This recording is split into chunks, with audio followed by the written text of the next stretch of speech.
Et si le système nerveux jouait un rôle prépondérant dans notre santé physique, mentale et émotionnelle et aussi pour notre bien-être?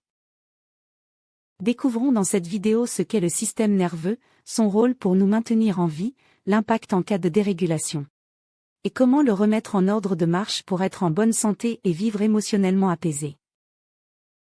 Si vous êtes préoccupé, débordé émotionnellement ou comme figé parfois, et que vous vous demandez ce qui se passe dans votre corps, cette vidéo est pour vous. Allez, on plonge. On va explorer ensemble les coulisses de notre corps, ce fameux câblage interne qui pilote quasiment tout. Notre humeur, notre énergie, notre stress. Et surtout, on va voir comment on peut reprendre les rênes quand la machine semble s'emballer. Cette sensation d'être anxieux, à fleur de peau, ou même complètement vidé, eh bien, ce n'est pas juste une impression. Et ce n'est la faute de personne. Ça a une origine biologique bien réelle, et c'est justement ça qu'on va décortiquer. Voici notre programme. On va d'abord comprendre de quoi on parle, ensuite voir comment ça s'active, pourquoi ça peut parfois se dérégler, et bien sûr, le plus important, comment on peut agir dessus, étape par étape. Bon, commençons par le début. Quand on entend l'expression réguler son système nerveux, qu'est-ce que ça veut dire au juste? Et on va voir, ça va bien au-delà du simple cerveau.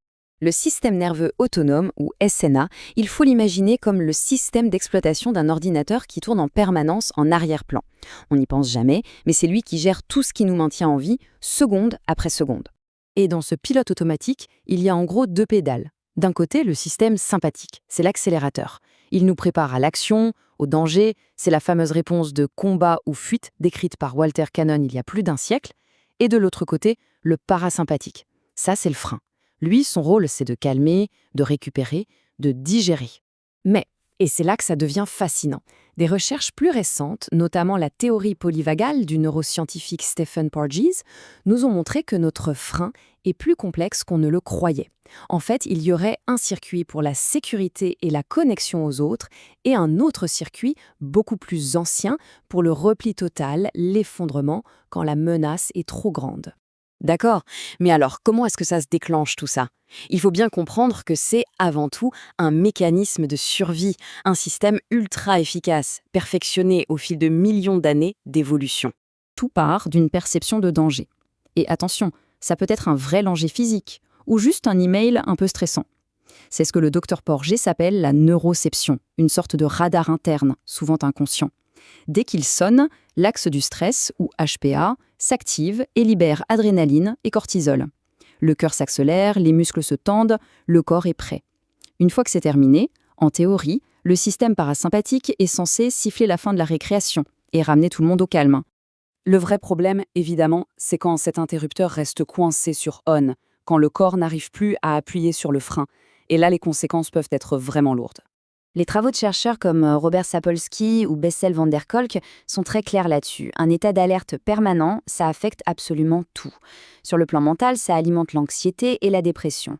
Au niveau cognitif, ça peut carrément endommager des zones du cerveau comme l'hippocampe, qui gère la mémoire. Et physiquement, eh bien, on parle d'hypertension, de maladie cardiaque, d'inflammation chronique. Et attention, quand on dit bloqué, ça ne veut pas forcément dire être survolté en permanence. On peut être bloqué en mode hyper, dans l'agitation, ou au contraire, bloqué en mode hypo, dans une fatigue extrême, un retrait total. Le point crucial, c'est que ce n'est pas une question de volonté. C'est une adaptation de survie du corps qui est devenue rigide. Bon, alors, la question à 1 million. Comment on s'en sort ? La très bonne nouvelle, c'est qu'on a des leviers directs pour intervenir. Et on va commencer par ce qu'on peut faire directement avec le corps. Mais avant toute chose, il y a une règle d'or à comprendre. Un corps qui se sent en danger ne peut ni guérir, ni récupérer, ni même digérer correctement. La toute première étape, c'est donc toujours, d'envoyer des signaux clairs de sécurité au système nerveux. Et pour ça, il y a un chiffre presque magique, validé par la science, 5 à 6. C'est le nombre de respirations par minute. C'est lent, oui. Des chercheurs comme Julian Thayer ont montré que cette cadence précise active directement le nerf vague, le chef d'orchestre de notre système frein. En gros, c'est comme appuyer sur un bouton de réinitialisation physiologique. Évidemment, il n'y a pas que la respiration.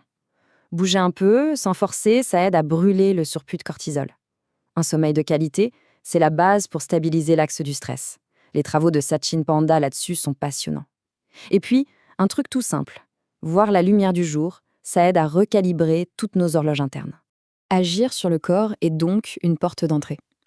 Mais ce n'est pas la seule, parce que notre système nerveux est aussi, et peut-être surtout, social. Il est profondément façonné par nos relations. C'est une des idées centrales de la théorie polyvagale. Notre biologie est littéralement câblée pour la connexion. Se sentir en sécurité avec d'autres personnes, ce qu'on appelle la corégulation, est l'un des moyens les plus puissants pour calmer nos propres systèmes de défense. Et cette sécurité n'est pas un concept abstrait, c'est biologique. Notre système nerveux passe son temps à scanner des indices chez les autres. Le ton de la voix, l'expression du visage, la posture. Un visage amical et une voix douce activent notre circuit de sécurité, le fameux circuit vagal ventral, et ça nous permet de baisser la garde. La corégulation est vitale, mais on peut aussi apprendre à devenir sa propre source de sécurité. C'est ça, l'autorégulation. Des approches comme Reset Zéro Stress, par exemple, apprennent à détecter les signaux corporels d'activation et à utiliser des techniques pour désamorcer la réponse au stress à la source. Alors, est-ce que tout ce travail, ça veut dire qu'il faudrait devenir complètement zen en permanence ? Pas exactement. Le véritable objectif est en fait bien plus dynamique et réaliste. L'idée reçue, c'est de viser un système toujours calme. Mais la réalité, c'est qu'on cherche à construire un système flexible, résilient. Un système qui peut s'activer face à un défi, bien sûr, mais qui peut surtout revenir efficacement au calme une fois que c'est passé. Finalement, le point crucial, c'est celui-ci. La régulation de notre système nerveux, c'est la base de tout. C'est elle qui décide si nos ressources biologiques sont allouées à la défense et à la survie, ou si elles peuvent enfin être utilisées pour la réparation, la croissance et la connexion sociale. Et le message le plus important, c'est un message d'espoir. Grâce à ce qu'on appelle la neuroplasticité, notre système nerveux n'est pas figé. Il peut apprendre, il peut changer, il peut être rééduqué à n'importe quel âge. On peut activement lui réapprendre le chemin de la sécurité. Voilà la pensée à retenir. La véritable mesure de la santé, ce n'est pas une vie sans aucun défi. C'est la capacité de notre système à y faire face et surtout, la rapidité avec laquelle il retrouve son équilibre, son état de sécurité. C'est ça la vraie résilience. Chacun de nous porte en lui une capacité profonde de résilience, c'est le cœur de mes accompagnements. En regardant cette vidéo, vous avez déjà commencé à reprendre votre pouvoir et à mieux comprendre votre fonctionnement. Chaque pas vers vous-même transforme peu à peu le poids de la souffrance en une force nouvelle, capable de nourrir des liens plus apaisés et plus authentiques. Vous voulez réserver un entretien gratuit avec moi et obtenir un bilan émotionnel offert, cliquez sur le lien dans la description pour le demander.